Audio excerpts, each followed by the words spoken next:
আসসালামু আলাইকুম রাহমাতুল্লাহ। প্রিয় দর্শক শ্রোতা বৃন্দ, আশা করি ভালো আছেন।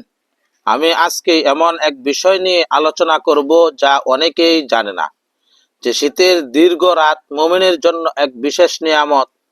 নবী করিম সাল্লাল্লাহু আলাইহি ওয়াসাল্লাম বলেছেন, শীতকাল হচ্ছে মুমিনের বসন্তকাল, কারণ এর দিনগুলো ছোট হওয়ায় রোজা রাখা সহজ এবং রাতগুলো দীর্ঘ হওয়ায় পর্যাপ্ত ঘুমের পরও তাহাজ্জুদ আদায় করা সহজ হয়।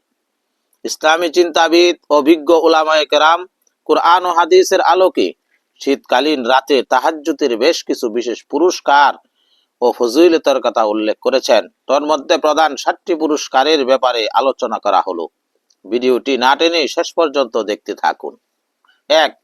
আল্লাহর নৈকট্য লাভ, অর্থাৎ কষ্টের অজুর পর কনকনে শীতে বিছানা ত্যাগ করে যখন কোনো বান্দা আল্লাহর সামনে দাঁড়ায়, আল্লাহ তাআলা ফেরেশতাদের কাছে ওই ব্যক্তিকে নিয়ে গর্ব করেন এবং তাকে নিজের খাস রহমতের অন্তর্ভুক্ত করেন। 2.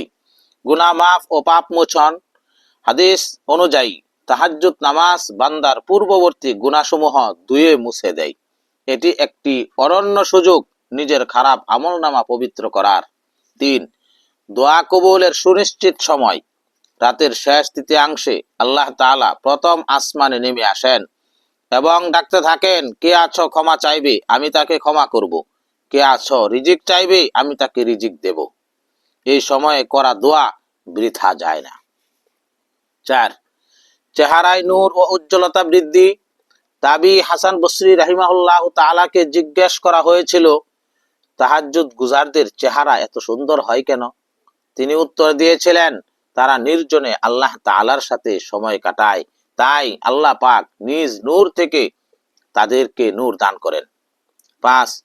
চিকিৎসা বিজ্ঞানের মতেও ভোরে ঘুম থেকে উঠা এবং ইবাদত করা মানসিক চাপ কমায়। হাদিস অনুযায়ী তাহাজ্জুদ শরীর থেকে রোগ ব্যাধি দূর করতে সাহায্য করে। 6.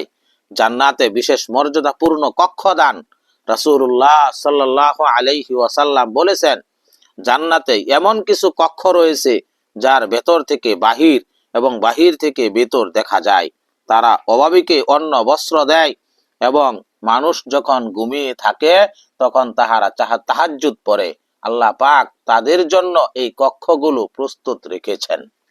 7. কঠিন হাসরের ময়দানে সহজ হিসাব।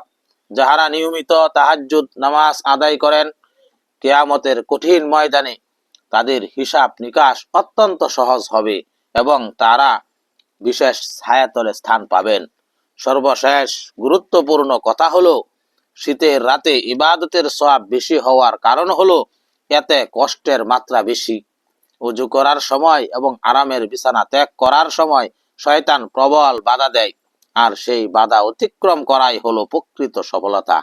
আল্লাহ পাক আমাদের সকলকে শীতের রাতে জেগে তাহাজ্জুদ আদায় করে বিশেষ পুরস্কারগুলো অর্জন করার তৌফিক দান করুন। আমিন।